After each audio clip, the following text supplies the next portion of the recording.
I sat at a table decorated with white orchids and crystal vases and felt as if I had accidentally walked into someone else's party.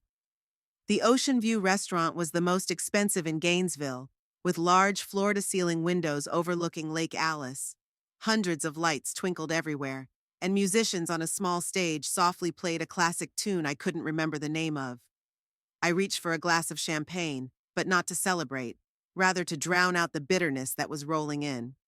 My son Gareth was dancing with his new wife Delaney. She was beautiful, a slender blonde with a perfect tan and a smile that never seemed to leave her face. She was wearing a dress by a designer whose name I had heard on celebrity programs. Gareth looked at her as if she were the only woman in the world. It was the same way he looked at Audrey 6 years ago at their wedding. "Grandma, can I have some more cake?" A small hand tugged at the sleeve of the navy blue dress I had bought especially for the occasion. Finley, my 5-year-old grandson, looked up at me with his big blue eyes, just like Audrey's. He inherited her blonde hair and fine features. The only thing he got from Gareth was a stubborn chin. "Sure, honey," I said, patting his head. "But just one thing, okay? Remember what your mom said about sweets?" Finley nodded, but I noticed a sly twinkle in his eye. He was a smart boy, much smarter than one would expect from a child his age. Sometimes I thought he understood more about adult relationships than I did. "Is Mom coming?" he asked, stopping halfway to the dessert table. I felt my heart clench. Audrey wasn't invited to the wedding. Delaney insisted, and Gareth, as usual, took the path of least resistance. "No, honey. Your mom is busy tonight. She's picking you up tomorrow morning, remember?" Finley nodded again, but this time without enthusiasm. He walked slowly toward the dessert table, looking back at me over his shoulder as if searching for support in this sea of strangers. I looked at my watch. It was only 9 in the evening, and it seemed like I had been sitting here for ages. The memories came flooding back, unwelcome and painful. 3 years ago, when Gareth announced that he was divorcing Audrey, I couldn't believe my ears. They seemed like the perfect couple. He was a successful supply chain administrator for a construction company, and she was a talented florist who created beautiful arrangements for local weddings and events. They had a charming house in a nice neighborhood, a young son, and what seemed like a lifetime ahead of them. "I don't feel the same way about her anymore," Gareth told me as he sat at my kitchen table, twirling a cup of coffee in his hands. "We've just grown in different directions." "What about Finley?" I asked, trying to sound calm. "Have you thought about how this will affect him?" Gareth winced as if I had touched a sore nerve. "Of course I did. He'll be fine. Children adapt. You know divorce is normal nowadays, right?" I couldn't help but sarcastically snap, "Yeah, it's very normal to leave your wife and child for—" "This isn't about Delaney," Gareth quickly interrupted.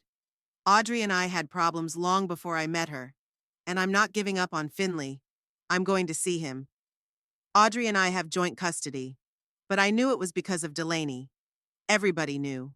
She was the new sales director at his company, 15 years his junior, with ambition and connections that could help him climb the ladder. She came into his life, and suddenly his marriage to Audrey became problematic. I didn't speak to Gareth for 3 months after that conversation. I couldn't bring myself to.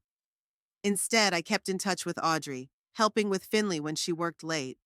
I watched her struggle to put her broken heart back together, crying at night, thinking Finley couldn't hear. But he did, and so did I. My thoughts were interrupted by loud laughter from the head table. Delaney threw her head back, laughing at something Gareth had said. Her parents sat next to her, beaming with pride. They owned a chain of boutique hotels on the Florida coast, and from what I had heard, made no secret of their delight that their daughter had married an up-and-coming executive. My attention suddenly shifted to the entrance to the restaurant. There, at the door, stood a man I hadn't expected to see. He was tall, with dark hair, slightly graying at the temples, and a well-tailored dark suit. Pierce Nolan. I knew him, but not personally, only from photos I had seen on Audrey's social media page about a year ago. She had started dating him a few months after the divorce, but as far as I knew, their relationship hadn't lasted long.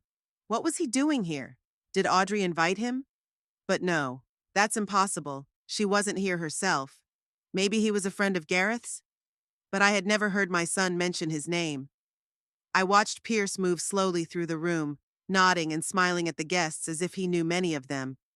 As he approached the head table, I noticed Delaney's expression change.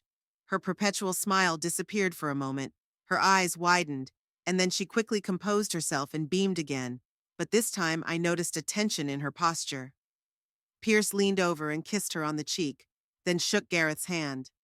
My son looked surprised, but not unpleasantly so, just as if he hadn't expected to see this visitor.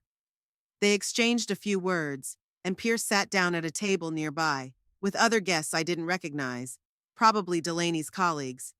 I felt my palms sweat. Something was not right here.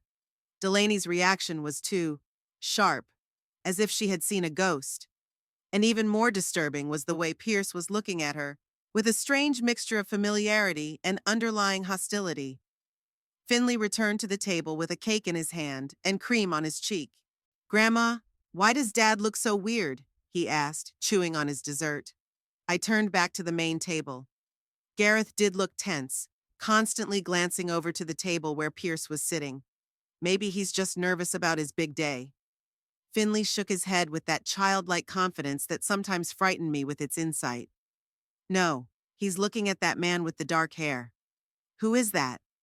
"It's just one of the guests." I didn't want to tell my grandson that it was his mom's ex-boyfriend. It would be too difficult to explain to a 5-year-old. "And why is his dad's new wife smiling at him so strangely?" I involuntarily looked at Delaney. She was indeed smiling at Pierce across the room, but there was no warmth in her eyes. It was like a mask, beautiful, but empty. "Grown-ups act weird at parties sometimes," I said, not knowing what else to say.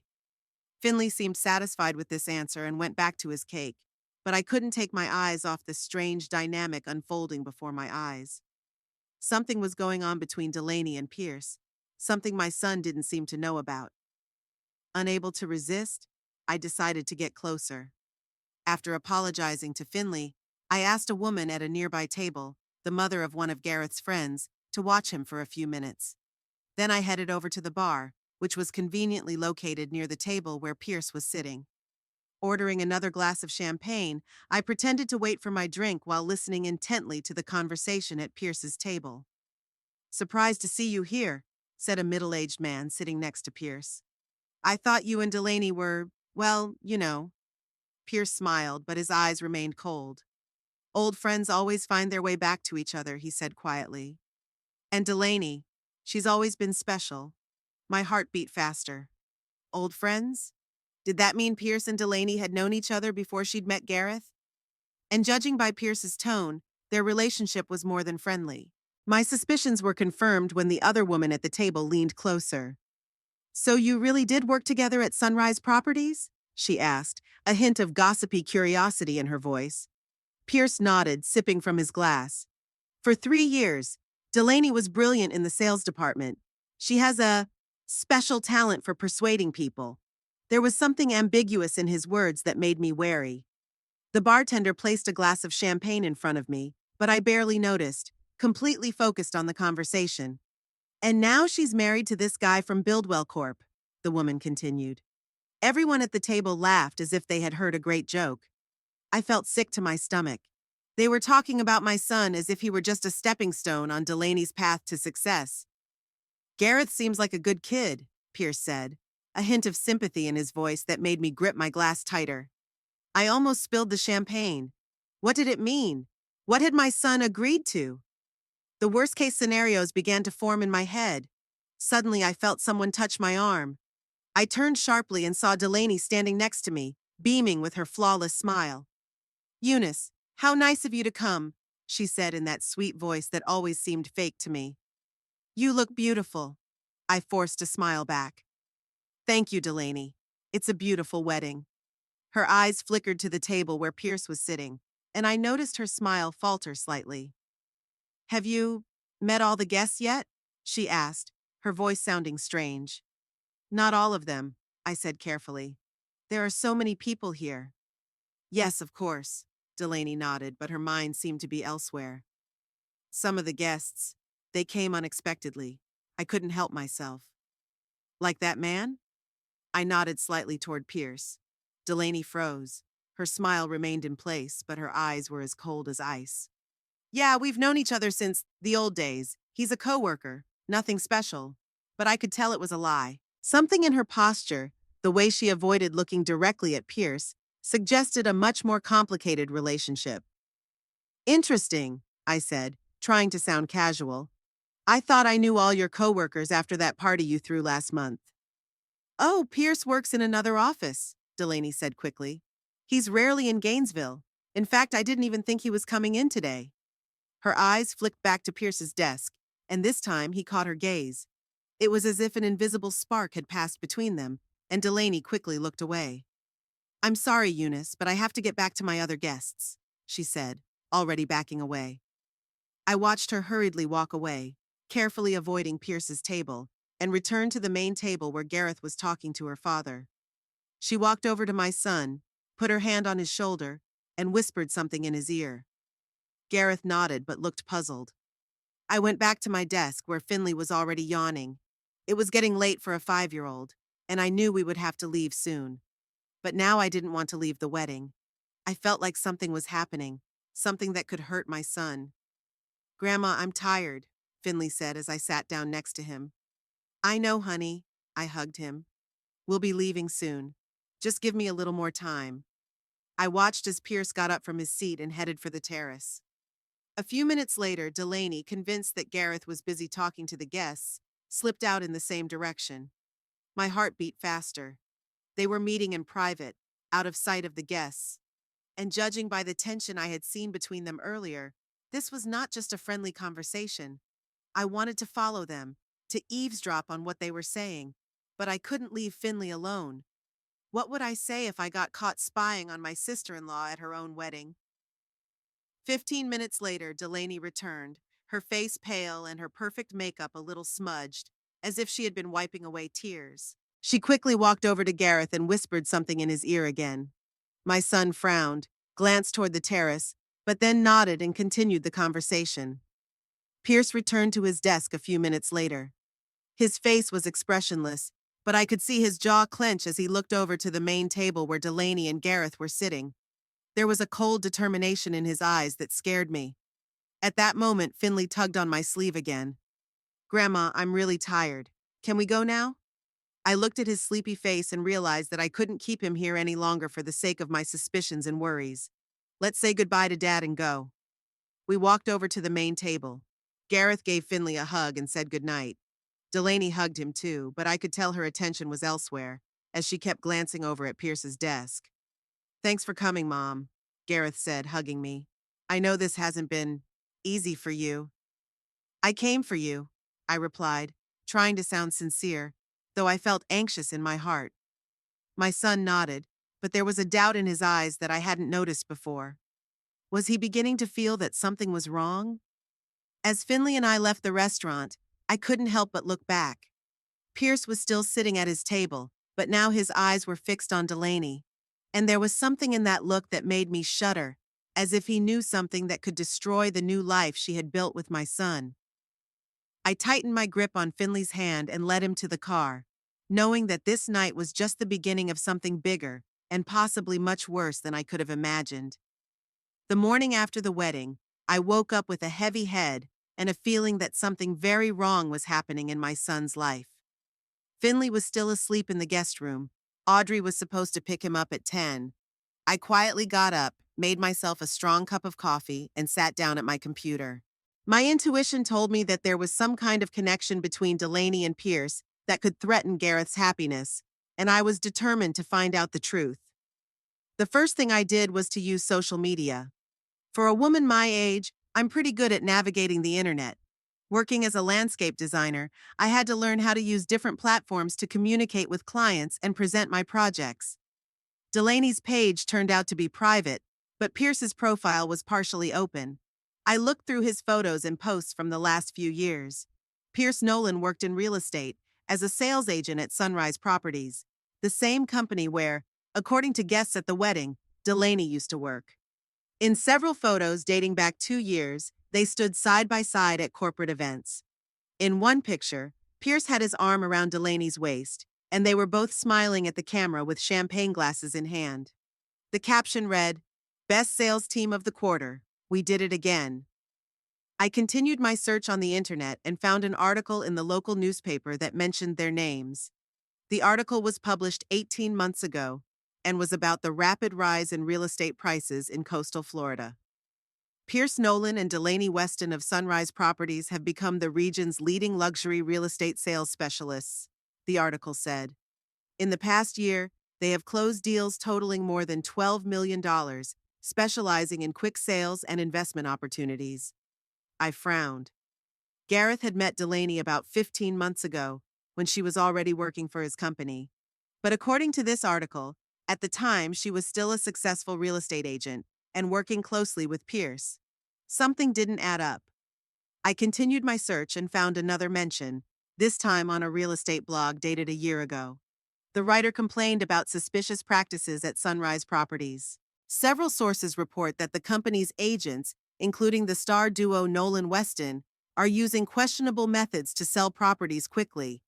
They allegedly conceal defects in homes, create artificial demand, and pressure buyers to sign contracts without proper inspection. Several buyers have already complained, but the company refuses to comment on the allegations. My pulse quickened. It seemed that Delaney and Pierce were not just colleagues. They were partners in some dubious dealings. But why did Delaney suddenly change jobs and start working for Gareth's company? And why did Pierce show up at their wedding if, according to Delaney, they rarely saw each other? The sound of footsteps in the hallway made me quickly close my browser. Finley came into the kitchen, rubbing his eyes. "Good morning, Grandma," he said, yawning. I smiled at him and picked him up to sit him on a high chair near the kitchen island. "Soon, dear. Would you like some pancakes for breakfast?" Finley nodded vigorously, and I started cooking. While he ate breakfast, I thought about my next steps. I needed more information, but I didn't want to raise any alarms by asking too openly. Audrey arrived on time at 10. She looked tired but smiled when she saw Finley. Her blonde hair was pulled back in a messy ponytail, and dark circles were visible under her eyes. "How was he at the wedding?" she asked quietly as Finley gathered his things in the bedroom. "Good," I replied. "He was a little tired towards the end, but that's normal for such a young child." Audrey nodded, but her eyes were absent. I hesitated to mention Pierce. In the end, curiosity won out. "Audrey, I saw Pierce Nolan there." Her eyes widened in surprise. "Pierce? At Gareth's wedding? That's weird. You've been dating him for a while, haven't you?" Audrey sighed and sat down on a chair by the kitchen table. "Yeah, for a few months. It wasn't serious." "I think he knows Delaney," I said carefully. "They worked together at Sunrise Properties." Audrey flinched as if at a painful memory. "Yeah, I know. Pierce mentioned her once. He said they were close colleagues." Something in her tone made me wary. "Audrey, do you know anything about their work? About Sunrise Properties?" She hesitated, tapping her fingers nervously on the table. "Not much. Pierce didn't like to talk about work. But once, when he'd had too much to drink, he'd told me that he and Delaney had a special sales system. They targeted wealthy clients, often elderly people or foreigners who didn't know much about the local real estate market. Pierce would find potential buyers, and Delaney would close the deal, as he called it." Audrey paused as if remembering. "He also said they sold some houses several times in a short period of time to artificially inflate prices." My heart beat faster. It sounded like a scam.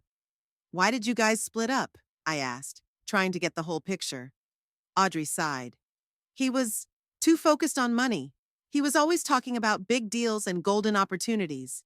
And he was very secretive about some of his dealings. I didn't want that kind of life, especially for Finley."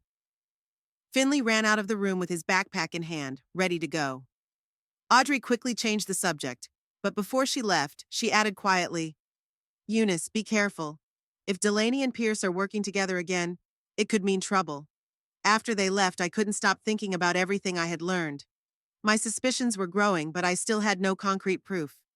I decided to take it one step further and called Martha, the wife of Gareth's colleague, who had also been at the wedding and seemed to know many of the guests from Delaney's side. Marta agreed to meet me at a cafe near my house. She arrived 20 minutes late, excusing herself from traffic. Martha was a talkative woman with red hair and a penchant for gossip, and I hoped she knew something useful. "Oh, Eunice, the wedding was just magical, wasn't it?" she began as soon as she sat down at the table. "Delaney looked stunning and Gareth looked so happy." I smiled tightly, not wanting to discuss how happy my son looked. "Yes, it was very nice. Listen, Martha, I wanted to ask you something. You seem to know some of Delaney's friends. Do you know Pierce Nolan?" Martha squinted as if trying to remember. "A tall man with dark hair? Wore a dark suit?" "Yeah, he worked with Delaney at Sunrise Properties." "Oh, yeah." Martha leaned closer, lowering her voice. "I've heard of him. He and Delaney were pretty close, you know." "Close?" I tried to sound interested, not worried. Martha nodded smugly, enjoying her role as a conduit of information. "They were dating. Quite seriously, from what I heard. Some friend of my cousin's had worked with them and said they were planning to open their own real estate agency. This was new information. Delaney and Pierce weren't just colleagues or partners in dubious dealings, they were a couple." "Why did they break up?" Martha shrugged, sipping her coffee. "I'm not sure. But about a year ago, Sunrise Properties came under investigation. Something to do with fraudulent sales and misrepresentation to customers." She paused, considering her next words. "Delaney suddenly left the company, even though she was one of their best agents. She quickly found a job at Buildwell Corp, where my son works," I added quietly. "That's right," Martha nodded. "She started dating Gareth almost as soon as she started working there. Some people think it's a convenient coincidence." My stomach clenched. This was getting worse and worse. "And Pierce? What happened to him?" "He stayed at Sunrise as far as I know. But there were rumors that he was very angry when Delaney left. Some said she just left him to his own devices when the problem started." I thanked Marty for the information and said goodbye soon after, needing time to think things through. A picture was beginning to emerge, and it was disturbing. If Delaney had abandoned Pierce and their business when the problems came up, and then quickly found herself a new job and a new man, that could explain the coldness and underlying hostility I had seen between them at the wedding. But then why did Pierce come? And why did Delaney look so tense when she saw him? I decided to take it one step further. Using the internet, I found the phone number of the Sunrise Properties office and called, pretending to be an interested buyer. "Good afternoon," I said in a sweet voice when a woman's voice answered the phone. "I'm interested in buying a house near Lake Alice. I was recommended an agent by the name of Pierce Nolan." "I'm sorry, Mr. Nolan is no longer with our company," the woman replied. "But I can put you in touch with another agent who can help you." My heart skipped a beat. Pierce left Sunrise too? That was unexpected. "Oh, when did he leave?" "A friend of mine talked to him a little while ago." "Mr. Nolan left the company 3 weeks ago," the woman replied, a little reluctantly. "If you want, I can give you the contact information for another agent." I quickly thanked her and hung up. 3 weeks ago, just before Gareth and Delaney's wedding. It couldn't be a coincidence. Over the next few days, I tried to find more information. I looked at all the local news stories about Sunrise Properties and found a small note that the company was indeed under investigation for possible real estate fraud. I also tried to find information about Pierce on social media, but his profile suddenly went private. I could no longer see his posts or photos. I decided to talk to Gareth. Not directly about my suspicions. He would probably dismiss them as nonsense, but to find out what he knew about his new wife's past. We met in a cafe in the city center during his lunch break. Gareth looked tired, with dark circles under his eyes, but he tried to appear cheerful. "How was your honeymoon?" I asked after exchanging the usual pleasantries. "Great," he replied too quickly. "Barbados was beautiful. Delaney loves to travel." "That's good." I stirred my coffee, searching for words. "You know, I keep thinking about your wedding.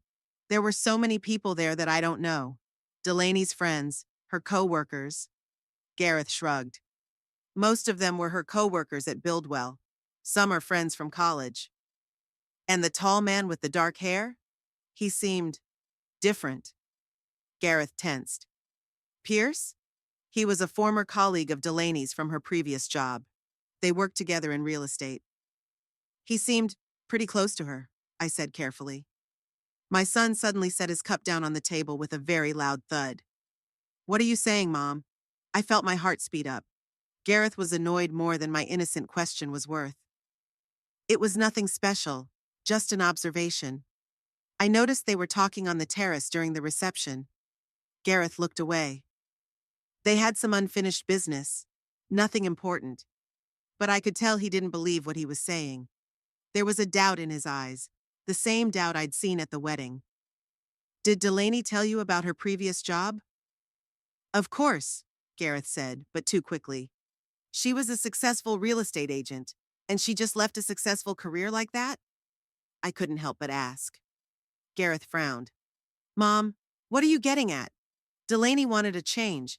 It just seems strange that she's suddenly changed not only her job, but her whole life. And now her former co-worker shows up at your wedding. That's enough, Gareth said abruptly, pushing back his chair. I don't know what you're trying to say, but I don't like it. Delaney is my wife. I love her and I trust her, and I expect you to show her respect. I felt my face flush at this undeserved criticism. Gareth, I'm just concerned about you. You're my son. I want you to be happy and safe. Safe? He laughed bitterly. From what, Mom? My own wife? I sighed, realizing that things were not going as I had hoped. Not from her. But, did you know that Sunrise Properties is under investigation for fraud and that Delaney left just before it started? Gareth froze, and for a moment I saw something like fear in his eyes, but he quickly composed himself. It's nonsense. Delaney was never involved in any fraudulent schemes. She left because she wanted to pursue a new direction. And Pierce? I couldn't stop myself. Did you know he also left Sunrise right before you got married? Gareth stood up, his face gray with anger or fear. I couldn't tell. I don't know where you're getting this information from, but it has to stop. I don't want to hear any more accusations or suspicions about Delaney. Gareth, No, he interrupted me. I know you never accepted my divorce from Audrey. I know you've always taken her side. But this is my life, Mom. I chose Delaney, and I'm not going to let you or anyone else try to destroy what we have. With that, he threw the money for our coffees on the table and walked away, leaving me sitting alone with a heavy feeling in my chest. I returned home feeling defeated. Gareth didn't want to hear the truth, or perhaps he already knew it but chose to ignore it. Either way, my attempt to reach him only made our relationship worse. But I couldn't just give up. Something was happening, something to do with Delaney, Pierce, and their shared past. And somehow my son was in the center of it. I had to keep looking, even if it meant risking my relationship with Gareth. That night, I got a call from Audrey. Eunice, she said in a shaky voice. Pierce has contacted me. He wants to meet. He says he has something important to tell me about Delaney and Gareth. And you said yes? Yes, Audrey said after a pause. We're meeting tomorrow. I think you should come too. I agreed without hesitation. Finally, I could find out the truth. But when I hung up the phone, I felt a sense of dread. What exactly did Pierce want to tell us? And what danger could it pose to my son? The wedding evening dragged on. The clock read almost 11 when the orchestra started playing slow romantic tunes. Most of the guests had already relaxed after a few glasses of champagne and wine. Laughter and conversation became louder, and dancing became more relaxed. I sat at my table and contemplated this picture with a sense of unreality. Gareth and Delaney were dancing in the center of the dance floor, his arm around her waist, her head on his shoulder. They looked like the perfect couple from a wedding magazine. But I couldn't shake the feeling that something was off. After I noticed the strange glances between Delaney and Pierce, their secret meeting on the terrace, my unease only grew. I felt that something dark and dangerous was lurking behind this perfect picture. Finley sat next to me, fighting against drowsiness. His little head tilted to one side and then the other, but he stubbornly refused to admit that he was tired. Grandma, I don't want to sleep, he mumbled when I suggested that he lie down on the chairs in the corner of the room. I know, honey, but it's late, I replied, patting his head. Daddy and his new wife will be leaving soon, and then we can go home too. Finley shook his head with childlike stubbornness. I want to wait for cake. I sighed. The cake had been cut 2 hours ago, but the cake was so huge that most of it was still untouched on a separate table. The waiters occasionally cut off pieces and brought them to guests who still wanted sweets.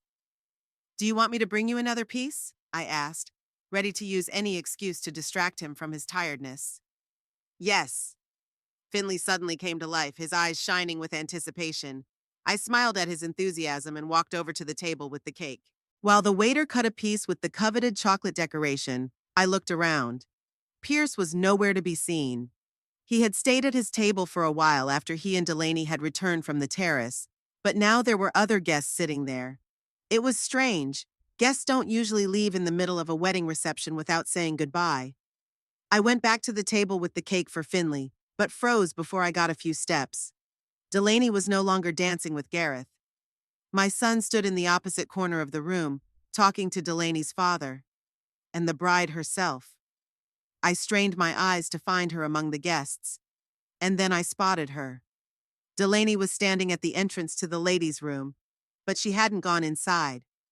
She was looking around as if to see if anyone was looking in her direction. Then, making sure that the guests' attention was focused on dancing and talking, she quickly turned into another corridor, which, as far as I remembered, led to the restaurant's service areas. My heart was beating faster. Where was she going? And why so cautiously?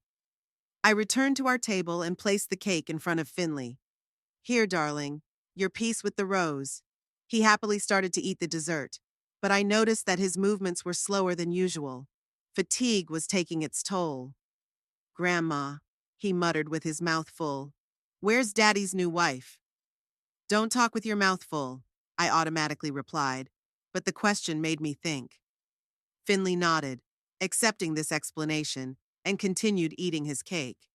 But I couldn't shake the feeling that something was going on. Delaney had disappeared in a strange direction. Pierce had also disappeared somewhere. Was it a coincidence? I looked at my watch. It had been almost 15 minutes since Delaney had left. Gareth was still talking to her father, looking around from time to time as if searching for his new wife. "Finley," I said quietly, "I'm going to the ladies' room. Can you sit here for a minute? I'll be right back." "I'll come with you," he replied, pushing away the half-eaten cake. I couldn't leave him alone, so I nodded. "Okay, let's go." We got up and headed down the hallway where I had last seen Delaney. I paused at the entrance to the ladies' room. "Finley, wait for me here by the door. I'll be right back." He nodded obediently, but as I was about to go inside, he suddenly grabbed my arm.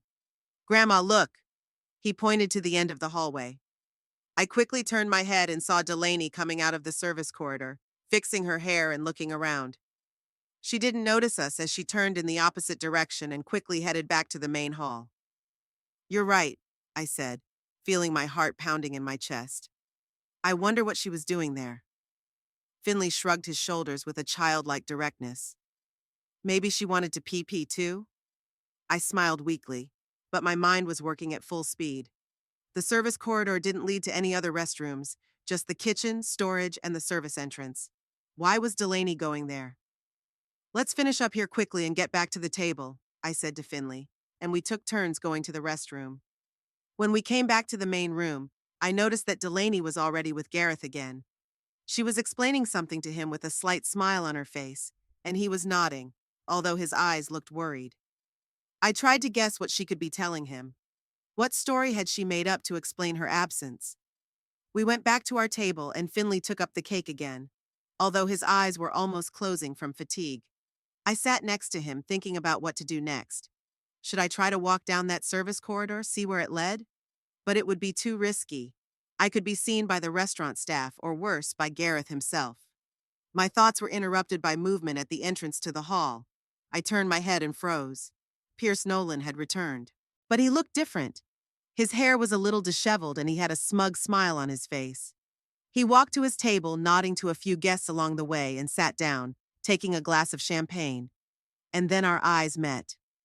For a brief moment, his eyes rested on me, and I saw something in them that made me shudder, a mixture of triumph and cold calculation. Then he looked away, as if I wasn't worthy of his attention, and went back to talking to his table mates. I turned my gaze to Delaney. She had also noticed Pierce's return. Her face tensed for a moment, and then she leaned over to Gareth and said something in his ear. My son nodded, and they walked over to our table together. Mom, Gareth said as they approached, we wanted to check on you and Finley. Yes, I said, trying to sound normal. We were just about to leave. Finley is very tired, though he won't admit it. Delaney leaned over to Finley with a sweet smile. Did you enjoy the wedding, sweetie? Finley nodded sleepily but didn't answer. I could see Delaney tense up at this silent response. She was obviously trying to connect with my grandson, but Finley seemed to sense something repulsive about her, something that made him keep his distance. He's just tired, Gareth said, defending his son. Delaney nodded, but her smile was a little strained. It's late for a little boy. I noticed her eyes flicker to the table where Pierce was sitting for a moment, then quickly back to us. That brief glance said more to me than all her words had said all evening. Something was going on between her and Pierce, something Gareth didn't know about. We'll be leaving soon, I said. Don't worry about us. You should enjoy your wedding. Gareth nodded his thanks. Thanks, Mom. I'll come say goodbye before you leave. They went back to the other guests, and I was left with Finley, who was now almost asleep, his head bent over his half-eaten piece of cake. Let's sit here a little longer and then we'll go, okay? I said, patting him on the back. Finley nodded sleepily. I watched as Delaney rejoined her group of friends, occasionally glancing in Pierce's direction. He, in turn, was sitting at his desk, looking like a man who knew exactly what he was doing. His self-assured posture and subtle smile said that he felt like a winner in some kind of game. Another half hour passed. The music became quieter, and some guests began to say goodbye. Finley was fighting sleep, but his eyes were already closing against his will. I decided it was time to leave and started packing our things. Suddenly, I noticed Delaney separating from her friends and heading to the table where Pierce was sitting. She leaned over to him as if she wanted to say something, but instead she just put her glass on the table and sat down on the empty chair next to him. They didn't speak, but I noticed her foot under the table touch his leg. It wasn't a casual touch, it was a signal. Pierce nodded almost imperceptibly and set down his glass. Then he leaned over as if to adjust something on his shoes, but his hand disappeared under the tablecloth that hung almost to the floor. I couldn't see what was going on under the table, but my intuition screamed that something important was happening. Delaney also bent down as if to adjust her dress, and her hand disappeared under the tablecloth as well. Finley, I said quietly, can you sit here for a minute? I'll be right back. But Finley, half asleep, clung to my hand. No, Grandma, don't go. I'm scared alone. I hesitated. I couldn't leave him alone, but I wanted to know what was going on at that table. Okay, then let's go together. Let's walk a little so you don't fall asleep. I took his hand and we stood up. My plan was to walk closer to Pierce's table and try to see what was going on. But when we got to the next table, I noticed that Delaney had already gotten up and turned to Gareth, who was talking to his friends at the bar. Grandma, Finley mumbled sleepily, pulling on my hand. I want to sit down. I looked around. The nearest free seats were at the table where Pierce was sitting. He was busy talking and didn't notice us. I decided to take advantage of the opportunity. Okay, let's sit here for a minute. We sat down at the table, leaving a few empty chairs between us and Pierce and his company. Finley almost immediately put his head down on the table, his eyes closed. I watched Pierce cautiously, trying not to attract his attention. I noticed something strange under the table. A napkin, a plain white cloth napkin, was lying on the floor at Pierce's feet. But it didn't look like a napkin dropped by accident. It was folded too neatly, as if there was something inside. I leaned over, pretending to fix my shoe, and tried to get a better look. But in the semi-darkness under the table, it was hard to see anything. I straightened up, not knowing what to do next. Suddenly, Finley pulled my arm. Grandma, he whispered. I want to leave here. Right now. I looked at him in surprise. What's wrong, dear? He moved closer, his voice trembling. Didn't you see under the table? My heart skipped a beat. What do you mean, Finley? He gestured down. There. I dropped my toy car and bent down to pick it up. And I saw... He stuttered, as if he didn't know how to describe what he saw. I leaned closer. What did you see, Finley? Daddy's new wife, he whispered. She was sitting over there, he pointed to where Delaney had been sitting. And that man in the dark suit was sitting next to her. And under the table, their feet were doing something strange. I tensed. Weird? Finley nodded, his eyes serious. They were intertwined, like when Mom and Dad used to cuddle on the couch, and they were passing something to each other, some papers. I saw my dad's new wife hand him an envelope and he put it in his pocket. My heart was pounding so hard that I thought Finley could hear it. Are you sure? I asked quietly. He nodded with childlike confidence. Yes, and they looked scary, like evil wizards from a cartoon. Grandma, I want to leave here, please. I couldn't ignore his fear, but I also couldn't leave without checking what he said. Wait a minute, okay? I put my hand on his shoulder. I'll check something quickly, and then we'll go. And before he could argue, I leaned over and looked under the table, pretending to look for something in my purse, which I had placed on the floor. In the dim light coming through the tablecloth, I saw Pierce's feet in expensive black shoes. At his feet was the same neatly folded napkin, but now I could see it better. It was folded around something thin and rectangular, like an envelope. And on the napkin were the initials of the restaurant, the same as on all the other napkins on the tables. I quickly straightened up, my heart pounding in my chest. Finley was right. Delaney had handed something to Pierce, some documents in an envelope. And judging by their secrecy, it was something Gareth wasn't supposed to see. Come on, I said to Finley, taking his hand. We got up and headed for the exit. On the way, I found Gareth to say goodbye. He hugged Finley and said goodnight, but I could tell his mind was elsewhere. Delaney was standing next to him, her hand on his shoulder possessively. She was smiling, but her eyes remained cold and calculating. As we walked to the door, I couldn't help but look back. Pierce was still sitting at his desk, but now he was looking directly at me. He had a slight smile on his face, and he raised his glass in my direction as if to greet me. But I could see a warning in his eyes. He knew I was suspicious. In the car on the way home, Finley fell fast asleep in the back seat. I couldn't stop thinking about what we had seen. Delaney and Pierce were secretly exchanging documents at the wedding. They met on the terrace. They shared a past at Sunrise Properties, a company that was now under investigation for fraud. And suddenly I was struck with a realization that chilled me inside. My son was not just a victim of betrayal by his new wife. He was a pawn in a bigger game, a game that Delaney and Pierce were playing. A game in which Gareth was merely a means to an end. The Blue Mountain coffee shop was almost empty when I walked in at 4 in the afternoon. Only a few patrons were sitting at the back tables, absorbed in their laptops or books. Pierce was already waiting for us, his tall figure standing out at a table by the window. Audrey was sitting next to him, tense and pale. I walked over and sat down across from them, feeling my heart pounding with tension. After what Finley and I had seen at the wedding, I was prepared for the worst. Delaney's using your son, he said without preamble as the waitress left with our order. She needs access to Bludge Corp's project files, especially the big Ocean View project. Why? I asked, though I was beginning to understand. Delaney and I weren't just colleagues at Sunrise Properties, Pierce sighed, twirling his coffee cup in his hands. We were partners in let's say a specialty business. He paused. We found promising development sites, got inside information on upcoming projects, and bought land before prices went up. That's illegal, Audrey said quietly. Yes, Pierce agreed without a shadow of shame, but it's very profitable. The problem started when Sunrise came under investigation. Delaney panicked and ran away.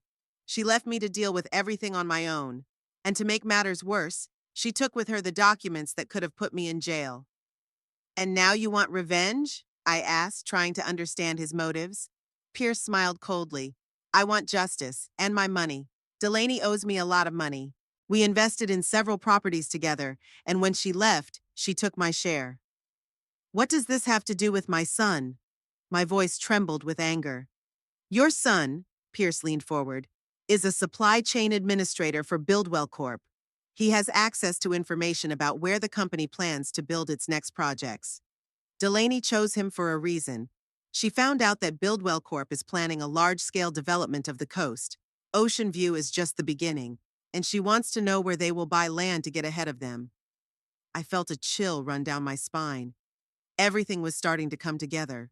Delaney had used my son to get information that could make her rich. She didn't love him. He was just a tool in her game. Those documents she gave you at the wedding, I began. Pierce nodded. Copies of Blodgett Corp's internal plans for future development. She wants me to be her partner again. She promised that this time we'd split the profits fairly. And you agreed? Audrey asked, her voice tense. I pretended to agree, Pierce replied. But really, I need those documents as evidence against her. If Delaney is arrested for corporate espionage and insider trading, I can avoid the charges in our previous case. The prosecutor offered me a deal. I looked at him, trying to figure out if I could believe him. Pierce was not an innocent victim. He was a crook like Delaney. Why are you telling us this? I finally asked. Pierce looked at me directly. Because your son is in danger. When Delaney gets all the information she needs, Gareth will be useless. And believe me, she knows how to get rid of people she doesn't need. These words hit me like a physical blow. I remembered Delaney's cold, calculating look at the wedding, her fake smile, her contempt for everyone, including my son. What are we going to do? Audrey asked, her face pale with fear. Gareth will never believe that his new wife is using him. He's in love with her. I need proof, I said firmly. Not just your words, Mr. Nolan. I need something I can show my son. Pierce nodded as if he'd expected this. I can give you copies of the documents Delaney gave me. They have her signature and notations. I also have recordings of our phone conversations after the wedding where she discusses her plan. That should be enough. I met his eyes. Why are you helping us? Pierce smiled coldly. I'm not helping you. I'm helping me. If Delaney is arrested, I can get a better deal with the prosecutor. And to get her arrested, I need someone to make an official statement. Someone who doesn't have a vested interest in lying. For example, a concerned mother or ex-wife. I didn't trust him. I couldn't trust him. But he was right about one thing.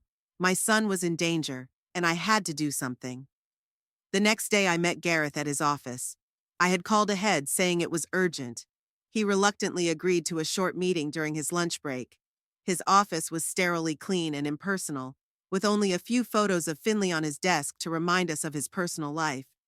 I don't have much time, Mom, he said as soon as I walked in. What's urgent? I took a deep breath, trying to gather my thoughts. Gareth, I need you to listen to me. It's about Delaney. He immediately tensed up, his face closed. I already told you I don't want to hear any accusations against her. This isn't just an accusation. I pulled the folder Pierce had given me out of my bag. This is evidence. Delaney is using you to gain access to inside information at Blodgett. She's planning to use it to make illegal real estate deals. Gareth glanced at the file but didn't take it. This is nonsense. Delaney isn't even interested in my work. Really? I opened the folder and put the first document in front of him. Then how do you explain this? Copies of your company's internal plans for the Ocean View project with your personal notes. Notes that you must have made at home, because they're not in the official copies. Gareth went white as he looked at the document. Where did you get this? Delaney gave it to Pierce Nolan at your wedding. They're planning to use this information to buy the land before prices rise when Blodgett. That's impossible. Gareth shook his head, but I could see the doubt in his eyes. Delaney wouldn't. She already did. I put another document in front of him.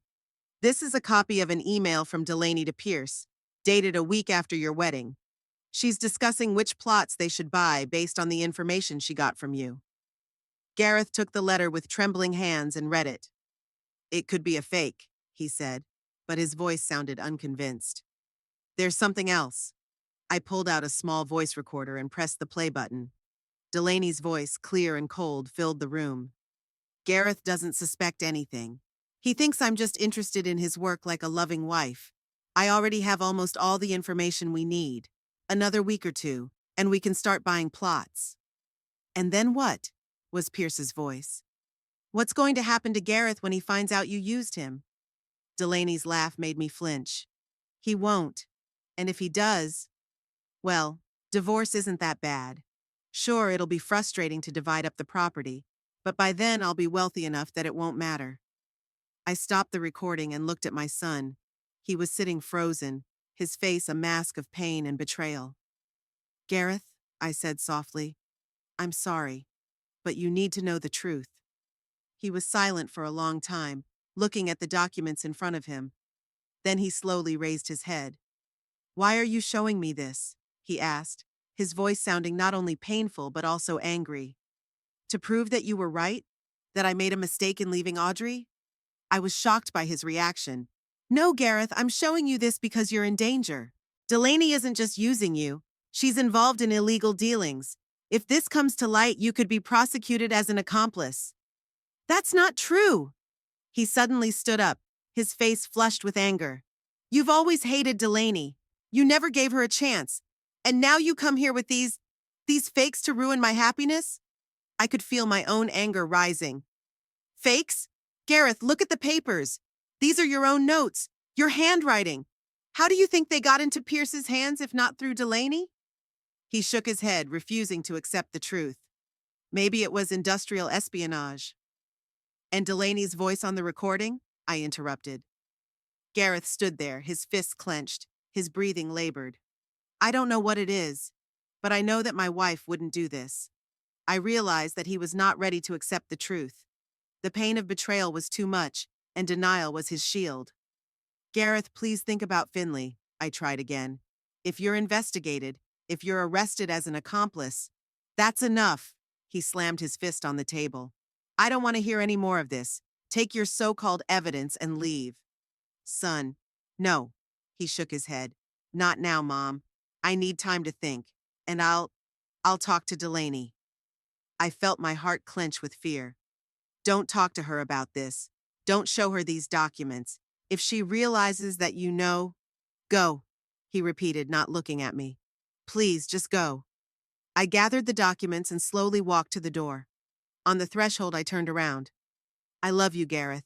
Whatever happens, remember that. He did not answer, and I left, feeling that I may have lost my son for good. I didn't hear from Gareth for 2 days.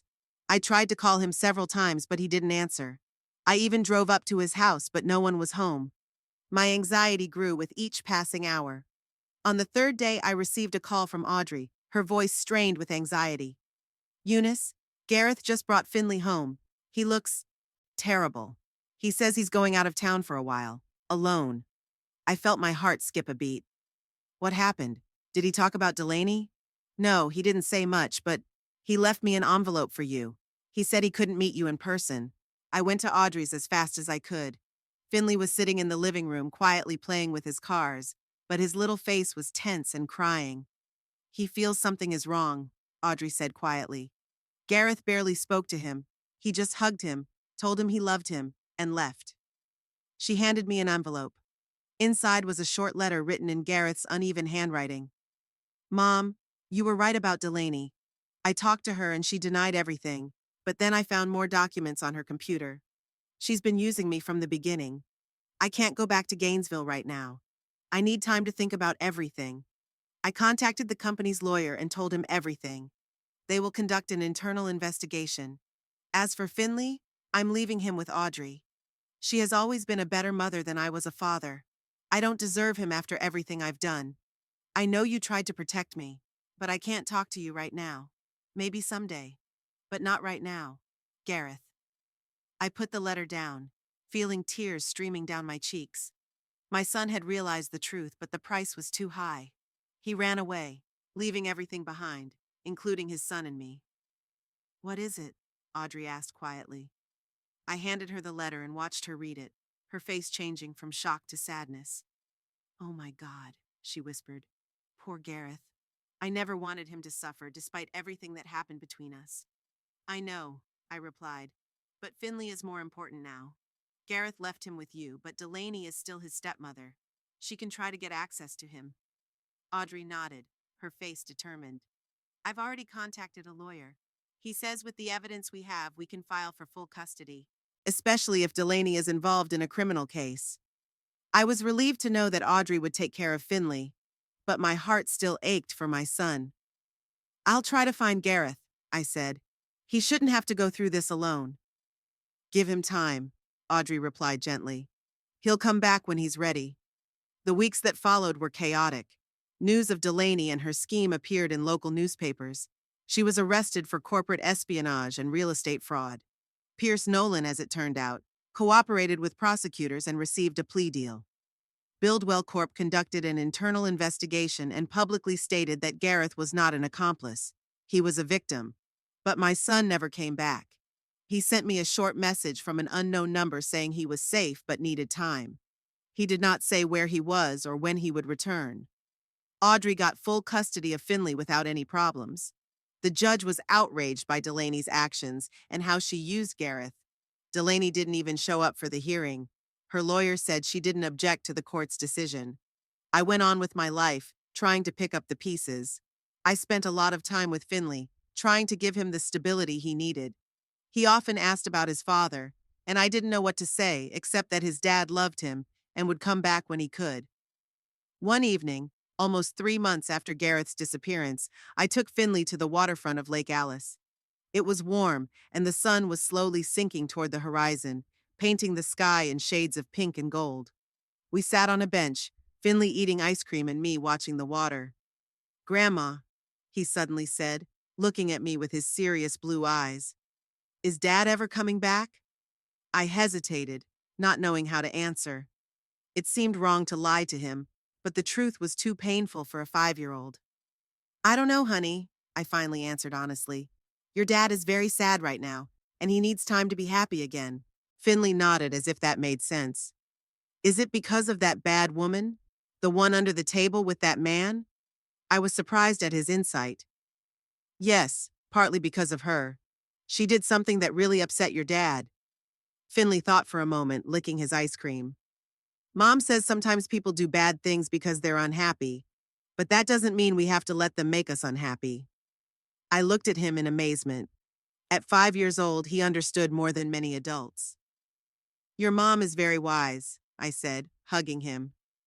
Finley leaned against me, and together we watched the sun slowly sink below the horizon, turning the water golden red.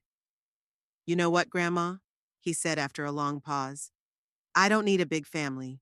You and Mom are enough for me. The three of us can be happy." I felt tears coming to my eyes. This little boy, who had experienced so many changes and disappointments in his short life, could still see light and hope. "Yes, dear," I answered, hugging him tightly. And looking at the sunset, I knew I had made the right choice. I lost my son, maybe temporarily, maybe forever. But I had protected my grandson. I chose Finley's safety over my relationship with Gareth. It was a painful choice, but the only one I could make. The future was uncertain. I didn't know if Gareth would ever come back, if he would ever forgive me for revealing the truth about Delaney. I didn't know if our family would ever be whole again. But sitting there on the waterfront with Finley in my arms, I felt a strange sense of peace.